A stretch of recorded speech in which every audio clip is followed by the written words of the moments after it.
Student, hope आप सभी बहुत अच्छे होंगे। आज हम लोग इकॉनमी का एक टर्म पढ़ेंगे, वो है जीडीपी, ग्रॉस डोमेस्टिक प्रोडक्ट।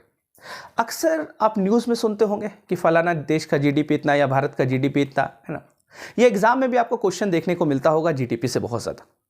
देखिए, जीडीपी में बहुत सारा कॉन्सेप्ट है और वो सारा कॉन्सेप्ट हम लोग पढ़ेंगे। हो सकता है वीडियो लंबा हो जाए, इसलिए मैं 2 पार्ट में इसको बांट दूंगा। लेकिन अगर आप दोनों पार्ट जीडीपी का सारा जो भी वीडियो बनेगा उसको अगर आप देख लेते हैं तो शायद ही कोई कॉन्सेप्ट होगा जो आपसे छूट जाए, शायद ही कोई क्वेश्चन होगा जो आपसे छूटे।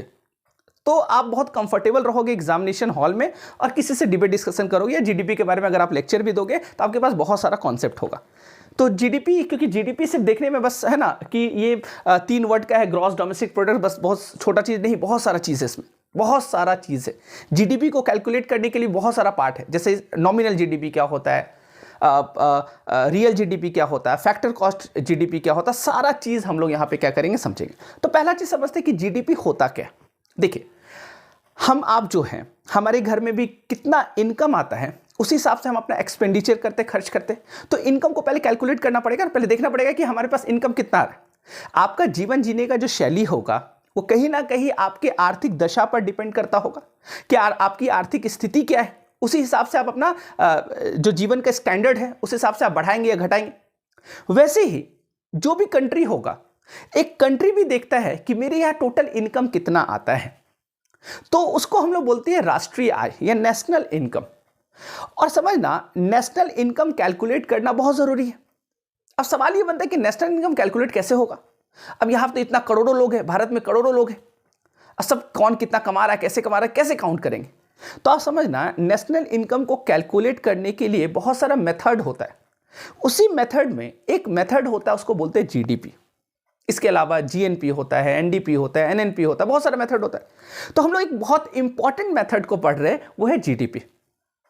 तो सबसे पहले तो हम लोग समझते हैं कि जीडीपी होता क्या है, तो उसका हम लोग डेफिनेशन समझेंगे। फिर उसके बाद हम लोग, ये बहुत इंपॉर्टेंट हो जाता है कि जीडीपी में क्या क्या काउंट होता है और क्या क्या नहीं काउंट होता है, ये आपसे एग्जाम में सवाल पूछता है। क्लियर है? तो चलिए स्टार्ट करते हैं। तो ग्रॉस डोमेस्टिक प्रोडक्ट, इसको हिंदी में कहते हैं सकल घरेलू उत्पाद। मतलब एक घर में, अब वो घर में क्या क्या, वो घर का सीमा क्या क्या होगा मैं अभी आपको बताऊंगा। तो एक घर में कितना उत्पादन हो रहा है उसी को हम लोग काउंट करते हैं जीडीपी में। तो इसका एक मैं डेफिनेशन लिख देता हूं ताकि आपको समझने में आसान हो। चलिए इसका डेफिनेशन क्या होता है समझते हैं। देखिए, जीडीपी क्या होता है। आप कह सकते हो GDP refers to the total value of the finally marketable, ये बहुत इंपॉर्टेंट कीवर्ड है, finally marketable, finally marketable goods and services produced within the boundary of a country in one financial year. तो ये उसका हो गया डेफिनेशन। आप चाहे तो डेफिनेशन को नोट डाउन कर सकते हैं। तो ये क्या हो गया कि ये इसका डेफिनेशन हो गया कि GDP refers to the total value of the finally marketable. देखिए, मैं कीवर्ड आपको बताता हूं, क्या क्या आपको समझना है इसमें। जीडीपी क्या चीज रेफर करता है? जीडीपी बताता है एक तो total value of the finally marketable, ये बहुत इंपॉर्टेंट है। तो फाइनली मार्केटेबल क्या चीज? Goods and services produced with in the boundary. ये कौन सा बाउंड्री का बात कर रहा है, ये हम लोग अभी बात करते हैं। तो कंट्री का boundary in one financial year. देखिए, ऐसे जीडीपी को कैलकुलेट क्वार्टरली किया जाता है, और जब क्वार्टरली 4 क्वार्टरली जीडीपी काउंट हो जाता है तभी हम लोग बोलते हैं एनुअल जीडीपी। तो एक फाइनेंशियल ईयर में क्या निकलता है? एक एनुअल जीडीपी निकलता है। तो आप एक चीज दिमाग में रखना, जीडीपी का काउंट जो किया जाता है वो क्वार्टरली किया जाता है, लेकिन जब 4 क्वार्टरली हो जाता है तो क्या निकल जाता है? एनुअल जीडीपी आपको देखने को मिलता है। अब समझना जीडीपी होता क्या। देखिए, जीडीपी में एक चीज आपको याद रखना है, जीडीपी में 2 चीज देखा जाता है, गुड्स एंड सर्विसेज। आपको याद ये रखना है कि जीडीपी में जो उत्पादन हो रहा है वो उत्पादन हो कहाँ रहा है ये मायने रखता है, उत्पादन कर कौन रहा है ये मायने नहीं रखता है। अब कंफ्यूज होंगे कि सर आप क्या बोल रहे हैं। मैं आपको स्पष्ट करता हूं ये होता क्या। देखिए, पहला ये बाउंड्री का, कंट्री का बाउंड्री का बात कर रहा था, तो हम कंट्री का बाउंड्री मान लो ये इंडिया है, ये भारत है, ठीक है। भारत की बाउंड्री में पहले तो समझेंगे क्या क्या आ जाता है ना। तो भारत के बाउंड्री में एक तो पूरा ज्योग्राफिकल बाउंड्री आएगा ही, इसके अलावा पॉलिटिकल डिप्लोमेटिक बाउंड्री भी आता है। जैसे समझना, जैसे ये ज्योग्राफिकल बाउंड्री हो गया, भौगोलिक हमारा सीमा हो गया, जो हमारा समुद्र है, जो वायु है, इसके अलावा जो भारत का जहां जहां एम्बेसी है, जहां जहां दूतावास है, उसको भी हम लोग जीडीपी, वहां पे भी सर्विस प्रोवाइड होता है, और सर्विस में जो प्रोड्यूस्ड हो रहा है उसको भी हम लोग क्या करेंगे, अपने जीडीपी में काउंट करेंगे। तो जीडीपी में क्या क्या काउंट होता है पहले ये समझिएगा। देखिए, एक तो हमारे घरेलू सीमा में जितना उत्पादन हो रहा है, जैसे उत्पादन का मतलब, जैसे मान लो टाटा एक कंपनी है, तो टाटा तो भारत का कंपनी है, लेकिन सैमसंग का अगर हम लोग बात करें, सैमसंग तो इंडियन कंपनी नहीं है, ये तो साउथ कोरिया की कंपनी है। एलजी है ना, नोकिया, नोकिया आपने सुना होगा, है ना, फिनलैंड की कंपनी है।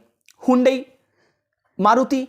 तो आप समझना, चाहे वो विदेशी कंपनी क्यों ना हो, या चाहे वो घरेलू कंपनी मतलब भारतीय कंपनी क्यों ना हो, रिलायंस की आप बात कर ले, टाटा की आप बात कर ले, महिंद्रा की आप बात कर ले, तो हो सकता है वो घरेलू कंपनी मतलब भारत की कंपनी हो। आपको ये दिमाग में रखना है, कंपनी कहीं के भी हो, प्रोडक्शन कर कौन रहा है ये मायने नहीं रखता है, प्रोडक्शन हो कहाँ रहा है। जैसे फॉर एग्जांपल, जैसे मान लीजिए यूएसए है, अमेरिका है, और अमेरिका में क्या किया, टाटा ने एक अपना प्लांट लगा दिया, टाटा कंपनी यहां पे अपना एक प्लांट लगा दिया। अब यहां पे टाटा कंपनी मान लीजिए गाड़ी बना रहा है, और गाड़ी बना के ये अमेरिका में बेच रहा है, और वहां से जो पैसा कमा रहा है उस पैसे को भारत में ला रहा है। तो क्या इसको हम लोग जीडीपी में काउंट करेंगे? तो बिल्कुल नहीं। याद रखिएगा, टाटा का जो प्लांट यूएसए में है, वहां से जो पैसा कमा रहा है ये टाटा कंपनी, और वहां से जो पैसा भेज रहा है, इसको जीडीपी में काउंट नहीं किया जाता है। आप पढ़िएगा जीएनपी आगे, तो जीएनपी में इसको काउंट किया जाता है, जीडीपी में इसको हम लोग काउंट नहीं करते। यहां तक क्लियर है? तो जीडीपी में क्या काउंट करते हैं? जीडीपी में काउंट करते हैं कि यहां पे आप देखिए डेफिनेशन कि जो कंट्री का जो बाउंड्री है, उस वहां पे जो उत्पादन हो रहा है। अब मान लीजिए रिकी पॉन्टिंग, अपने नाम सुनूंगा, ऑस्ट्रेलिया का खिलाड़ी। इस तरह का बहुत सारा विदेशी खिलाड़ी है जो इंडिया में आईपीएल में आके क्या करता है, कोचिंग करता है। तो वो कोच है, कोई को दिखेगा इसका कोच कुछ और है, मुंबई इंडियंस का कुछ है ना, बेंगलुरु का कोई और है, इसका कोई। तो आप समझना, जो विदेशी कोच लोग हैं वो यहां पे क्या कर रहे हैं, सर्विस प्रोवाइड कर रहे हैं ना, है तो वो विदेशी, वो पैसा कमा के अपने देश में भेज रहे, लेकिन सर्विस प्रोवाइड कर कहां रहे, भारत में। तो रिकी पॉन्टिंग जो पैसा कमा रहा है यहां पे, उसको हम लोग काउंट करेंगे अपनी जीडीपी में। चाहे पैसा रामलाल कमाए, चाहे रिकी पॉन्टिंग कमाए, लेकिन अपने घरेलू सीमा के अंदर में अगर कमा रहा है तो उसको हम लोग जीडीपी में काउंट करते हैं। यहां तक मेरे ख्याल से आपको समझ में आ गया होगा। यहां तक क्लियर है? तो आप एक बात दिमाग में रखिएगा, जीडीपी क्या है, इजी लैंग्वेज में समझिए कि एक बाउंड्री। अब बाउंड्री में मैंने आपको क्या क्या बताया, देखिए समझिएगा। जैसे दिल्ली में आपको पता है, दिल्ली अगर आप घूमे होंगे या दिल्ली के जो रहने वाले हैं आपको पता होगा, वहां पे बहुत सारा एम्बेसी है, फ्रांस का एम्बेसी, ऑस्ट्रेलिया का एम्बेसी है, अमेरिका का एम्बेसी है। तो आप मुझे बताइए, जो एम्बेसी है यहां पे मान लीजिए दिल्ली, और दिल्ली में कोई यूएसए का एम्बेसी है, इस यूएसए का एम्बेसी में जो सर्विस प्रोवाइड हो रहा है, यहां पे कोई उत्पादन हो रहा है, तो आप मुझे बताइए, यूएसए का एम्बेसी में जो उत्पादन हो रहा है, क्या इसे भारत की जीडीपी में काउंट करेंगे कि नहीं करेंगे? तो बिल्कुल नहीं करेंगे। याद रखिएगा। तो आप बोलेंगे सर ये तो भारत की सीमा में ही है। बिल्कुल, ये भारत की भौगोलिक सीमा में ही आता है यूएसए का एम्बेसी, लेकिन वो भारत का सीमा नहीं माना जाता है। वो किसका माना जाएगा? वो यूएसए का ही माना जाएगा। इसलिए भारत का एम्बेसी जहां जहां है, भारत का दूतावास जहां जहां है, वहां पे जो प्रोडक्शन हम लोग कर रहे हैं वो भारत की जीडीपी में काउंट होगा। वैसे ही यूएसए का जो एम्बेसी है, यहां पे जो भी प्रोडक्शन होगा ये यूएसए की जीडीपी में काउंट होगा, हमारे जीडीपी में काउंट नहीं होगा। ये चीज क्लियर हो रहा है? तो याद रखिएगा, एम्बेसी में जो भी प्रोडक्शन होता है, इंडिया में फ्रांस का, अमेरिका का, जापान का जो जो एम्बेसी है, उसको हम लोग अपने जीडीपी में काउंट नहीं करते हैं, क्योंकि उसको हम लोग बाउंड्री के अंडर में नहीं रखते। वो हमारा बाउंड्री जरूर है, लेकिन वो माना किसका जाता है? उसी कंट्री का माना जाता है जिसका वो एम्बेसी है। यहां तक क्लियर है? तो आप एक बात दिमाग में रखना, इसलिए मैंने आपको बोला शुरू में कि जीडीपी में ये हम लोग देखते हैं कि उत्पादन कर कौन रहा है ये मायने नहीं रखता, उत्पादन हो कहां रहा है। इसको आप दिमाग में बैठा लीजिए, जीडीपी आपको समझ में आ जाएगा कि उत्पादन हो कहां रहा है ये मायने रखता है, कर कौन रहा है ये मायने नहीं रखता। अब मान लीजिए रामलाल चला गया दुबई कमाने के लिए पैसा, दुबई कमा के वो पैसा को भेज रहा है, तो क्या उसको जीडीपी में काउंट करेंगे? नहीं। उसको हम लोग नेशनल इनकम में जब जीडीपी काउंट करेंगे तो उसको हम लोग काउंट नहीं करते हैं। यहां तक क्लियर है? यहां तक आपको समझ में आ गया होगा। अब देखिए इसमें क्या क्या चीज काउंट होता है, एक गुड्स एंड सर्विसेज, और गुड्स एंड सर्विसेज का भी सबसे इंपॉर्टेंट चीज है फाइनली मार्केटेबल जो गुड्स एंड सर्विसेज प्रोड्यूस्ड होता है, ये आपके लिए बहुत इंपॉर्टेंट है। फाइनली मार्केटेबल क्या होता है समझिएगा। देखिए हम लोग जीडीपी में अंतिम वस्तु और सेवा को काउंट करते हैं। अंतिम वस्तु का मतलब क्या होता है, जैसे समझना, जैसे कोई कंपनी कार बनाया, जैसे टाटा का एग्जांपल लो, टाटा ने कार बनाया, यहां तक क्लियर है।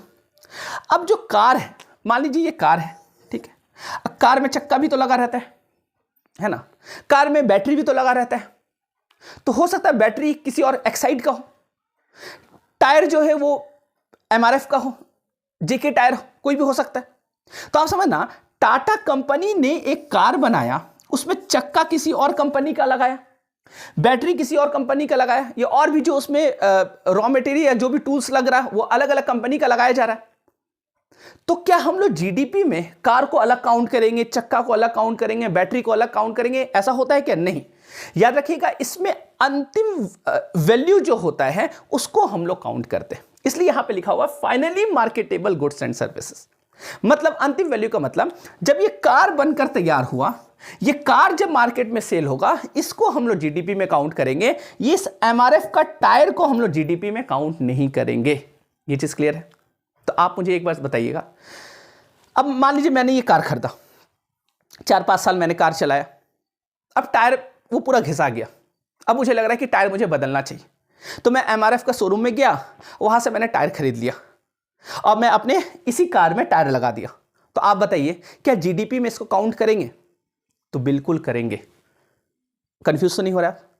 मैंने आपको क्या बताया, क्योंकि समझना, जब एमआरएफ कंपनी टाटा को टायर दे रहा है तो उसको जीडीपी में हम लोग काउंट नहीं करें, क्योंकि टाटा उस पर क्या कर रहा है, कार अपना बना रहा है और चक्का वहीं पे लगा रहा है। तो अंतिम वस्तु क्या हो गया, कार हो गया ना, तो इसलिए उस टायर को हम लोग कैलकुलेट नहीं करते जीडीपी में। लेकिन अगर मैं टायर खरीदने गया, एमआरएफ कंपनी क्या कर रहा है, एमआरएफ का शोरूम क्या कर रहा है, आम जनता को, कोई कंपनी को नहीं, कोई आम कस्टमर को अगर वो अपना क्या कर रहा है, टायर बेच रहा है, तो उसको जीडीपी में काउंट किया जाएगा, क्योंकि वो टायर उस समय के लिए वो अंतिम वस्तु हो गया। ये चीज समझ में आ रहा है? ये चीज समझ में आता हो? जैसे समझना, घर में आपने राइस खरीदा, ठीक है, या फिर आपने आटा खरीदा, तो आपने आटा खरीदा और आप रोटी बनाए, आटा का रोटी बनाए या पूरी बनाए, तो क्या उस पूरी को हम लोग जीडीपी में काउंट करेंगे, आटा को काउंट करेंगे? तो आटा को करेंगे, रोटी या पूरी को नहीं करेंगे। क्यों? क्योंकि याद रखिएगा, यहां पे बोला जा रहा फाइनली मार्केटेबल। तो मार्केटेबल, चूंकि हम लोग रोटी खाने के लिए आटा लाए हैं, लेकिन मार्केट में तो आटा, ये चीज समझना, रोटी हम लोग घर में बना रहे हैं ना, मार्केट में तो नहीं बना रहे। तो मार्केट का अंतिम वस्तु कौन हो गया? आटा हो गया ना। तो आप ये चीज समझना, मार्केट का जो अंतिम वस्तु हो गया वो आटा हो गया, और आटा को घर में लाके हम लोग क्या कर रहे हैं, रोटी बना रहे और उसको खा रहे। लेकिन वही आटा कोई रेस्टोरेंट अगर खरीदता है, तब वो आटा को जीडीपी में काउंट नहीं करेंगे, तब रोटी को जीडीपी में काउंट करेंगे, क्योंकि वो रेस्टोरेंट मार्केट। तो आपको बस दिमाग में ये रखना कि ये मार्केटेबल, आपको दिमाग में रखना कि वो मार्केटेबल होना चाहिए।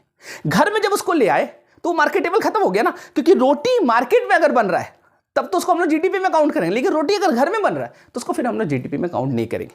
और रोटी बना के अगर मैं बेचूंगा तो फिर रोटी को जीडीपी में काउंट करेंगे। तो इसलिए आप दिमाग में रखिएगा कि एक तो सीमा, बाउंड्री के अंदर उत्पादन होना चाहिए। गुड्स एंड सर्विसेज में क्या क्या आ जाता है, जैसे मैं आप कहीं कोचिंग में पढ़ाऊंगा या कोई क्लास ले रहा हूं, आपसे मान लीजिए मैं फी ले रहा हूं, तो मैं क्या कर रहा हूं, सर्विस प्रोवाइड कर रहा हूं। आप डॉक्टर के पास जाते हैं तो डॉक्टर आपका इलाज करते हैं, तो डॉक्टर जो आपको एडवाइस देता है, आपका इलाज करते हैं, वो प्रेस्क्रिप्शन लिखते हैं, तो उसके बदले वो क्या करे, सर्विस चार्ज ले रहे हैं।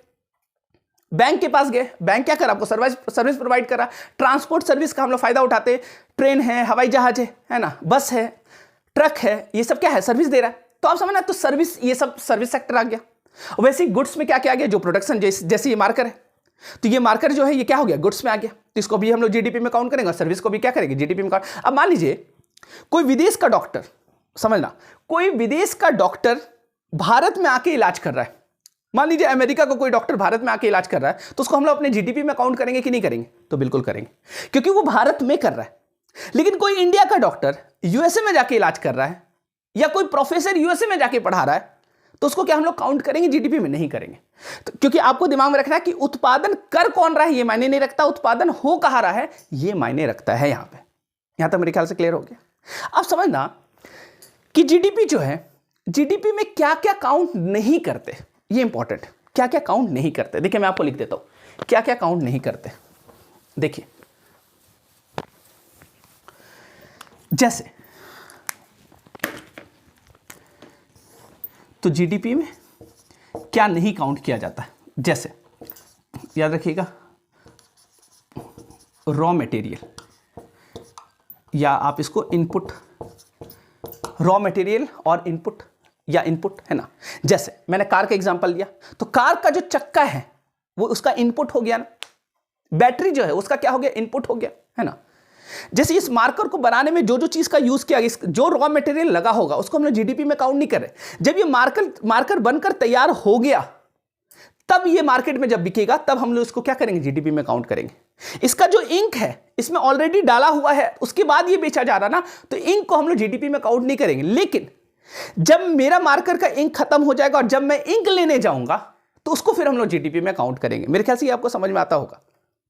ओके, देखिए इसके अलावा रॉ मटेरियल और इनपुट तो समझ में आ गया। इसके अलावा आप देखिएगा ये इंपॉर्टेंट होता है, ट्रांसफर पेमेंट। याद रखिएगा ट्रांसफर पेमेंट भी जीडीपी में काउंट नहीं होता है।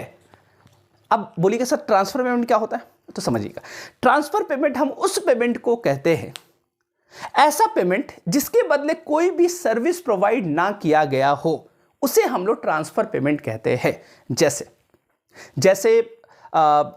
आप बोल सकते हैं पेंशन, सबसे अच्छा एग्जांपल पेंशन।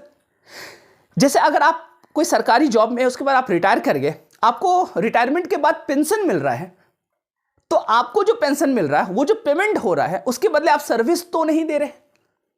ये क्लियर है? तो उसको ट्रांसफर पेमेंट हम लोग बोलेंगे। जैसे स्कॉलरशिप मिलता है स्टूडेंट्स को, है ना, तो स्कॉलरशिप मिल रहा है, वो पेमेंट किया जा रहा है, तो क्या उसको हम लोग जीडीपी में काउंट करेंगे? नहीं, उसको हम लोग जीडीपी में काउंट नहीं करेंगे। तो आप दिमाग में रखिएगा जो ट्रांसफर पेमेंट होता है, जैसे पेंशन, स्कॉलरशिप, ये सब को हम लोग जीडीपी में काउंट नहीं करते। क्लियर है? लेकिन कोई काम के बदले अगर आपको ट्रांसफर पेमेंट किया जा रहा है, तो उसमें हम लोग काउंट करेंगे, है ना। जैसे आप समझना, जैसे मानिए मनरेगा तहत, आपने मनरेगा अगर पढ़ा होगा, उसको पता है कि उसमें मजदूरी, है ना, लोगों को मिलता है, रोजगार मिलता है। तो मनरेगा में क्या कर रहे हैं? वो मजदूरी कर रहे हैं, तो मजदूरी करके पैसा ले रहे हैं, तो उसको फिर ट्रांसफर पेमेंट में इसमें शामिल नहीं करते। तो ट्रांसफर पेमेंट में हम लोग किसको शामिल करें? तो ट्रांसफर पेमेंट मतलब हो गया कि आप दिमाग में इसका डेफिनेशन ये रखिएगा, जिसके ऐसा पेमेंट जिसके बदले कोई सर्विस ना दिया जा रहा हो, उसको हम लोग ट्रांसफर पेमेंट कहते हैं। तो कभी एग्जाम में आएगा ट्रांसफर पेमेंट को हम लोग जीडीपी में काउंट करते, तो नहीं करते। यहां तक क्लियर है? यहां तक आपको क्लियर हो गया होगा। देखिए इसके अलावा एक होता है केयर इकोनॉमी। केयर इकोनॉमी को भी हम लोग काउंट नहीं करते। अब बोलिए सर ये केयर इकोनॉमी क्या होता है? तो केयर इकोनॉमी जस्ट इसका उल्टा होता है। केयर इकोनॉमी हम उस इकोनॉमी को बोलते हैं जिसमें सर्विस तो प्रोवाइड किया जाता है, लेकिन उसके बदले कोई पेमेंट नहीं किया जाता है। जैसे मान लीजिए कि मैं 100 बच्चे को इकट्ठा कर लूं, कहीं भी रोड किनारे कहीं पे भी, और उसको फ्री में पढ़ाऊं, तो मैंने सर्विस तो दिया, लेकिन उस 100 बच्चे से मैंने पेमेंट नहीं लिया, तो मेरा इकोनॉमी क्या होगा? केयर इकोनॉमी, है ना। यहां तक क्लियर है? घर में क्या होता है? घर में जो सर्विस प्रोवाइड हमारी मम्मी करती है ना, रोटी बना के दे दी रही है ना, वो खाना बना के दे रही है, तो वो क्या कर रही है? वो पेमेंट नहीं ले रही है उसके बदले, तो वो केयर इकोनॉमी का पार्ट होगा। तो केयर इकोनॉमी और ट्रांसफर पेमेंट में क्या अंतर है? ट्रांसफर पेमेंट में पेमेंट हो रहा है लेकिन सर्विस नहीं हो रहा है। केयर इकोनॉमी में क्या हो रहा है कि सर्विस हो रहा है लेकिन पेमेंट नहीं हो रहा है। कोई डॉक्टर ने कैंप लगाया और फ्री में इलाज कर दिया, तो डॉक्टर ने सर्विस तो दिया लेकिन उसके बदले पेमेंट नहीं लिया, उसको केयर इकोनॉमी बोलेंगे। और जिसमें पेमेंट तो दिया जाता है लेकिन सर्विस नहीं प्रोवाइड किया जाता, उसको ट्रांसफर पेमेंट बोलेंगे। यहां तक क्लियर है? यहां तक मेरे ख्याल से आपको समझ में आ गया होगा। अब देखिएगा जीडीपी का जो कैलकुलेशन होता है, हमारी ऑर्गेनाइज सेक्टर और अनऑर्गेनाइज सेक्टर भी है, और आपको पता होना चाहिए कि अनऑर्गेनाइज सेक्टर का भी बहुत बड़ा रोल है हमारे जीडीपी में। लेकिन सवाल ये बनता है, देखिए ऑर्गेनाइज सेक्टर किसको कहते हैं? जो रजिस्टर्ड होता है, उसको हम लोग बोलते हैं ऑर्गेनाइज, मतलब ऑर्गेनाइज्ड है वो, है ना, तो उसको ऑर्गेनाइज सेक्टर बोलते हैं। तो जो रजिस्टर्ड कंपनी होता है उसको पता होता है, क्योंकि देखिए वो क्या करता है, अपना ITR फाइल कर रहा है, इनकम टैक्स रिटर्न भर रहा है, जब रिटर्न भर रहा है तो उसमें सारा दे रहा है कि मेरा इतना इनकम आ रहा है, यहां से इनकम आ रहा है, तो GDP काउंट करना आसान होगा। लेकिन जो अनऑर्गेनाइज सेक्टर है, जैसे रोड किनारे कोई सब्जी बेच रहे, कोई फल बेच रहा है ना, या आपके सर्वेंट घर में जो काम कर रहे हैं उसको आपने पेमेंट, वो आपने पेमेंट दिया, वो घर ले उसके पास वो तो कहीं लेखा जोखा नहीं है। अब भारत में अनऑर्गेनाइज सेक्टर बहुत ज्यादा है, इसलिए भारत का GDP काउंट करने में बड़ा माथापीची होता है। और याद रखिएगा, भारत का जो GDP काउंट होता है और अनऑर्गेनाइज सेक्टर का जो GDP काउंट होता है वो एजम्पशन पर होता है, वो एज्यूम किया जाता है। तो याद रखिएगा, भारत में एक अच्छा खासा हिस्सा GDP का एजम्पशन पर ही चलता है, एक अनुमान पर चलता है कि इतना अनुमान लगाते हैं। कोई ठेला वाला ठेला चला रहा है, रिक्शा वाला रिक्शा चला के वो कितना कमा रहा है, उसके पास कोई लेखा जोखा नहीं होता। यहां तक क्लियर है? तो आप GDP में, बस मैं एक बार आपको पूरा ये कर दूं, है ना, GDP मैंने आपको क्या क्या बताया। एक तो आप याद रखिए घरेलू सीमा, है ना, घरेलू सीमा में एम्बेसी नहीं आता है, दूसरे फॉरेन कंट्री का एम्बेसी नहीं आता, लेकिन इंडिया का एम्बेसी, इंडिया का दूतावास जहां जहां होगा उसका जो प्रोडक्शन होगा उसको हम लोग काउंट करेंगे GDP में, है ना, क्लियर है? इसके अलावा रॉ मटेरियल, है ना, ट्रांसफर पेमेंट को, केयर इकोनॉमी, ये सब काउंट नहीं होता है। ये आपको क्लियर हो गया? अब समझिएगा, GDP जो काउंट होता है उसका कैलकुलेट करने का अलग अलग विधि है। जैसे मैंने आपको शुरू में बताया, नॉमिनल GDP क्या होता है, रियल GDP क्या होता है, फैक्टर कॉस्ट GDP क्या होता है। ये जानने के लिए अगले एपिसोड का इंतजार करिए। आज के लिए इतना ही। Thank you so much.